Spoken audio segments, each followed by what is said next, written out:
અમારે ત્યાં પલટતી જોઈએ પૂછો બાપુ ખબર હા સપ્ટેમ્બર અમારે ઓગસ્ટ સપ્ટેમ્બર તો પલટતી જોઈએ માંડવી અમારે તો એવું કઈ હોય જ નહીં અત્યારે અમારે વાવેતર થઈ ગયા અચ્છા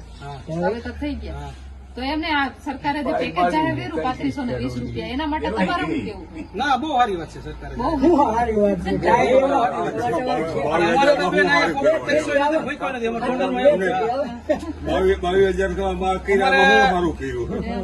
દેવા માફ થવા જોઈએ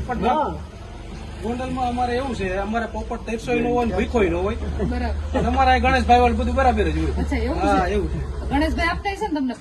અમારે પૈસા ના અમારે મહેનત થી કરવાનું હોય ગણેશભાઈ ઘરે અમારે પૈસા ન નાખી દે એટલી બધી માંડવી ના તમે નાખી જાઓ હાલો જો સરકાર તમે પૈસા નાખી જાઓ તમે એમ કે ગણેશભાઈ પૈસા નાખી દે તો તમે પૈસા નાખી જાઓ અમારે તો 2 નંબરની એવી બધાએ બધું સારું છે સરકારે મોટા મોટું પેકેજ જાહેર કર્યું બહુ સારી વાત છે 3520 રૂપિયા એ ભલે ને પણ એટલા માણસો એટલા હોય થાય ને બધું આખા ગુજરાત નું જોતા હોય તો બધાને દેવા માફ કરી દે તમારે કેટલા એમને તમારી હું 2 મિનિટ મને ખાલી હું તમને પેલા બોલી લઉં બેહો તો ખરા શાંતિથી વાત કરીએ એમાં હું ને આપણે કઈ દુશ્મની ના સાંભળો તમે મને એ તમે કહો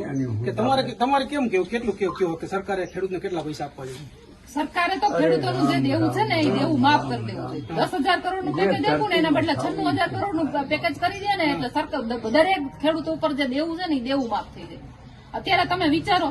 વીઘે 3520 રૂપિયા આપ્યા તમને તમારે માંડવીનો ચારો વેચવા જાવ ને તો 5,000 અત્યારે અમારા ગામમાં નુકસાની હોય ને કદાચ તમારા ગામની એકની વાત હા જનરલી વાત છે હું આ મારા ગામનો પ્રશ્ન તમને કહું તમારા ગામના બીજા સરકારની વાત નથી મારી વાત સાંભળો બીજા બધા ખેડૂતો બેઠા છે દાદા તમને લોકોને વીઘે 3520 રૂપિયા મળે તો તમને બધાને નુકસાન છે કે નફો છે